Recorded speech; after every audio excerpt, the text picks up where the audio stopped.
Rowdy hero Vijay Deverakonda present success కోసం ఈగర్గా wait చేస్తున్నాడు. ఆయన గత సినిమాలన్నీ భారీ డిజాస్టర్లుగా నిలిచాయి. ఇందులో భాగంగానే ఆయన క్రేజీ లైనప్ను సెట్ చేసుకున్నారు.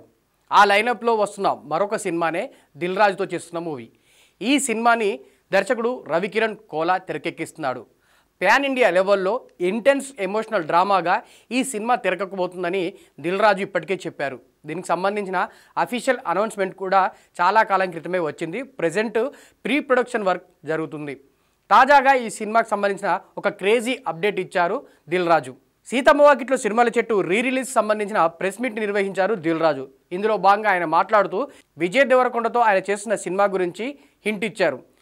రౌడీ జనార్దన ఎల్లమ్మ రెండు రెడీ అయిపోయి రెండు ఆల్మోస్ట్ ఏప్రిల్ మేలో టేక్ ఆఫ్. చెప్పలేదు ఇంతకుముందు.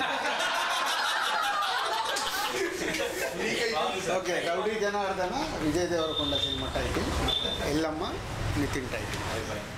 పాన్ ఇండియా లెవెల్లో భారీ బడ్జెట్తో రాబోతున్న ఈ సినిమాకి రౌడీ జనార్దన్ అనే పవర్ఫుల్ టైటిల్ని ఫిక్స్ చేశారట మేకర్స్. కత్తి నాదే, నెత్తురు నాదే, యుద్ధం కూడా నాతోనే అనే పవర్ఫుల్ డైలాగ్తో ఇప్పటికే విడుదల చేసిన పోస్టర్ ఆడియన్స్లో ఏ రేంజ్ రెస్పాన్స్ క్రియేట్ చేసిందో ప్రత్యేకంగా చెప్పాల్సిన పని లేదు. ఇక అప్పటి నుంచి ఈ సినిమా పైన విజయ్ దేవరకొండ ఫ్యాన్స్తో పాటు నార్మల్ ఆడియన్స్ కూడా చాలా ఆశలే పెట్టుకున్నారు. కనీసం ఈ సినిమాతో అయినా విజయ్ స్ట్రాంగ్ కంబ్యాక్ ఇస్తాడని ఆశిస్తున్నారు. ఇక దర్శకుడు రవికిరణ్ కోలా విషయానికి వస్తే గతంలో ఆయన విశ్వక్సేన్తో అశోకవనంలో అర్జున కళ్యాణం అనే సినిమా చేశారు. ఫ్యామిలీ ఎంటర్టైనర్గా వచ్చిన ఈ సినిమా డీసెంట్ హిట్ని సాధించింది. మరి రెండో సినిమానే పాన్ ఇండియా లెవెల్లో విజయ్ దేవరకొండ లాంటి స్టార్తో చేస్తున్న రవికిరణ్ కోలా తన కెరీర్లో బిగ్గెస్ట్ హిట్ని అందుకుంటాడా, విజయ్ని ఫ్లాపుల నుంచి గట్టెక్కిస్తాడా అనేది త్వరలోనే చూడాలి. మరి విజయ్ దేవరకొండ సినిమాకి రౌడీ జనార్దన్ అనే టైటిల్ని ఫిక్స్ చేయడంపై మీ ఒపీనియన్ ఏంటి అనేది కింద కామెంట్ చేయండి. ఇలాంటి మరిన్ని అప్డేట్స్ కోసం మా అభి ఛానల్ని సబ్స్క్రైబ్ చేయండి.